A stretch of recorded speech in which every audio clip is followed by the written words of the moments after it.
ঢাকাইয়া সিনেমার জনপ্রিয় নায়িকা অপু বিশ্বাস, যিনি তার অভিনয় এবং ব্যক্তিগত জীবনের জন্য সর্বদাই আলোচনা সমালোচনার কেন্দ্রবিন্দুতে থাকেন।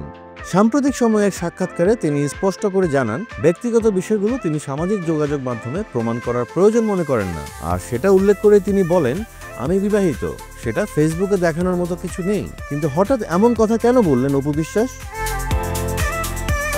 2008 সালে অপু বিশ্বাস শাকিব খানের সঙ্গে বিবাহের সম্পর্কে আবদ্ধ হন, কিন্তু দীর্ঘদিন এই খবরটি গোপন রাখেন। 2017 সালে জন্ম নেয় তাদের ছেলে আব্রাহাম খান জয়। সেই খবর প্রকাশ্যে আনার কিছুদিনের পরেই শাকিব অপুর সংসারে ভাঙন ধরে, শেষমেশ এই সম্পর্ক বিচ্ছেদে গড়ায়। পরবর্তীতে শাকিব খান বিয়ে করেন আরেক নায়িকা শবনম বুবলির সঙ্গে। তবে বিচ্ছেদের পরও ছেলে জয়কে নিয়ে অপু ও শাকিব আবারও কাছাকাছি আসতে শুরু করেন, একসঙ্গে ঘুরতে দেখা যায় তাদের। এমনকি যুক্তরাষ্ট্র ছেলেকে নিয়ে সময় কাটান তারা। আর এর ফলে শাকিব অপুর সম্পর্ক নিয়ে নতুন করে ছড়িয়ে পড়ে গুঞ্জন, কারণ দুইজনকে দেখা যায় একে অপরের সঙ্গে। আর এমন অবস্থায় অবশ্য গুঞ্জন চলে তৃতীয় পক্ষকে নিয়েও। সেজন্যই নতুন করে আবার উঠেছে প্রশ্ন, তাদের সম্পর্ক এখন কোথায় দাঁড়িয়ে।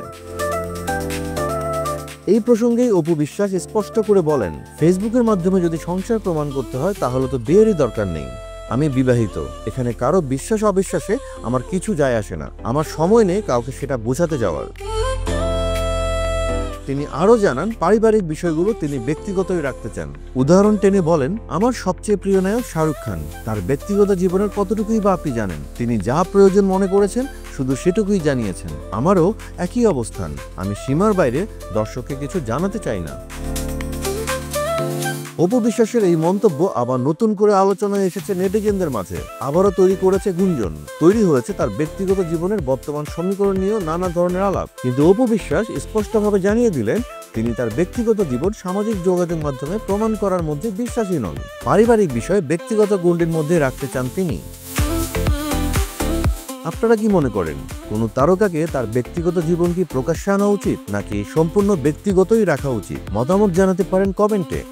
লাইক দিন, শেয়ার করুন এবং Bangla flow YouTube channel subscribe করুন। একই সঙ্গে যুক্ত থাকুন বাংলা ফ্লো ফেসবুক, ইনস্টাগ্রাম ও টিকটকেও।